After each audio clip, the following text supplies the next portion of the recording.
மும்பையில் இயக்குனர் ரோஹித் ஷெட்டி வீட்டில் நடந்த துப்பாக்கிச் சூடு தொடர்பாக 4 கைது செய்யப்பட்டனர். இந்த தாக்குதல் வெறும் ட்ரெய்லர் தான் என குறிப்பிட்டு பதிவிட்ட கும்பலுக்கும் தாதா லாரன்ஸ் பிஷ்னோய் கும்பலுக்கும் தொடர்பா?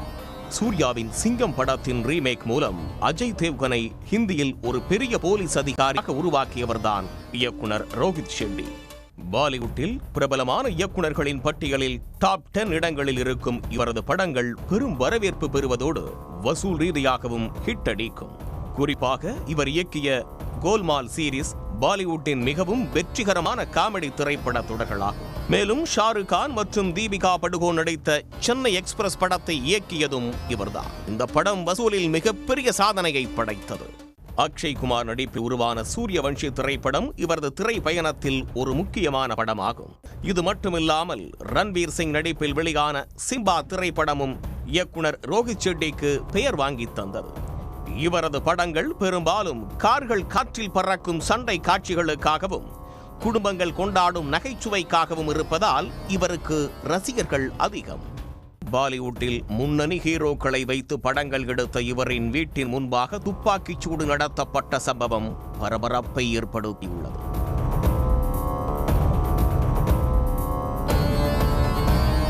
இயக்குனர் ரோஹித் ஷெட்டி மும்பையின் ஜூஹு பகுதியில் உள்ள ஷெட்டி டவர்ஸ் என்ற தன்னுடைய சொந்த குடியிருப்பில் வசித்து வருகிறார். மும்பையின் மிகவும் பிரபலமான மற்றும் நட்சத்திரங்கள் அதிகம் வசிக்கும் பகுதியில் இது அமைந்துள்ளது. இந்த பகுதியில் நுழைந்து ரோஹித் ஷெட்டி வீட்டின் முன்பாக மர்ம நபர்கள் துப்பாக்கிச் சூடு நடத்தியுள்ளனர்.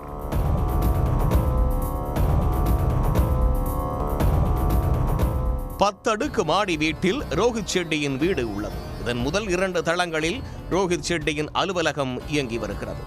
மற்ற தளங்களில் அவர் தன்னுடைய குடும்பத்தினரோடு வசித்து வருகிறார். ஞாயிற்றுக்கிழமை அதிகாலையில் அடையாளம் தெரியாத நபர்கள் ஜூஹு பகுதியில் உள்ள ரோஹித் ஷெட்டியின் ஷெட்டி டவர்ஸ் கட்டிடத்தின் வாசலில் 4 முதல் 5 ரவுண்டுகள் துப்பாக்கியால் சுட்டுவிட்டு தப்பிவிட்டனர். நல்வாய்ப்பாக இந்த சம்பவத்தில் யாருக்கும் காயங்களோ அல்லது உயிர் சேதமோ ஏற்படவில்லை. துப்பாக்கி சத்தம் கேட்டவுடனேயே ரோஹித் ஷெட்டியின் பாதுகாவலர்கள் அங்கு வருவதற்குள் மர்ம நபர்கள் அங்கிருந்து தப்பிச் சென்று விட்டனர். இந்த தகவலை அறிந்த ஜூஹு போலீசார், தடயவியல் நிபுணர்கள் மற்றும் மும்பை குற்றப்பிரிவு அதிகாரிகள் சம்பவ இடத்திற்கு விரைந்து சென்று விசாரணையை தொடங்கினர். அந்த பகுதி முழுவதும் பலத்த போலீஸ் பாதுகாப்பு வளையத்திற்குள் கொண்டு வரப்பட்டது. குற்றவாளிகளை கண்டறிய அந்த பகுதியில் உள்ள சிசிடிவி கேமரா காட்சிகளை போலீசார் தீவிரமாக ஆய்வு செய்தனர். ஷெட்டியின் வீட்டிற்கு வெளியே துப்பாக்கிச் சூடு நடத்திய பின்னர் அவர்கள் ஒரு ஆட்டோ மூலம் கல்யாணில் இறக்கிவிடச் சொன்னது போலீசாரின் விசாரணையில் தெரிய வந்தது.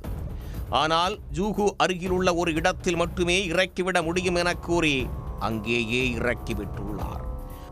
ஆட்டோ ஓட்டுநர் கூறிய தகவல் மற்றும் அடையாளங்களுடன் போலீசார் விசாரணையை தீவிரப்படுத்தினர். மேலும் சிசிடிவி பதிவை வைத்து ஆய்வு செய்த போது அந்த கும்பல் புனேவுக்கு தப்பிச் சென்றது தெரிய வந்தது. இதனையடுத்து புனே போலீசாருக்கு தகவல் அளித்தனர். புனேவில் வார்ஜே மால்வாடி போலீசார் சந்தேக நபர்களான அமன் மலோட், ஆத்யா கயாகி, சித்தார்த், சமர்த் போமாஜி, ஸ்வப்னில் சாகத் ஆகிய 5 பேரை பிடித்து மும்பை போலீசாரிடம் ஒப்படைத்தனர். அவர்களில் 4 பேருக்கு துப்பாக்கிச் சூடு சம்பவத்தில் தொடர்பு இருப்பதை உறுதிப்படுத்திய போலீசார் அவர்களை கைது செய்தனர்.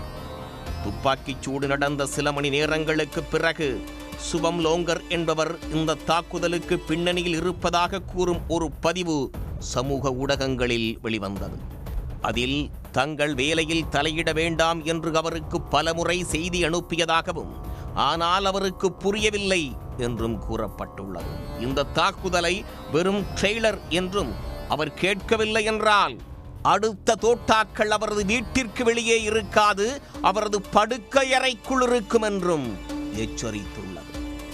மேலும் இது முழு பாலிவுட்டுக்குமான ஒரு எச்சரிக்கை என்றும் வரம்புக்குள் இருக்குமாறும் நீங்கள் மாறவில்லை என்றால் நிலைமை மிகவும் மோசமாகிவிடும் என்றும் குறிப்பிடப்பட்டுள்ளது.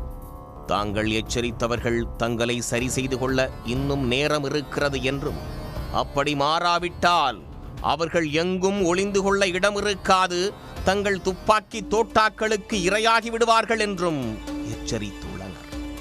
இந்த பதிவை பகிர்ந்த கும்பல் பிரபல தாதா லாரன்ஸ் பிஷ்னோய் கும்பலோடு தொடர்புடையவர்கள் என்று போலீஸ் தரப்பில் தெரிவிக்கப்படுகிறது.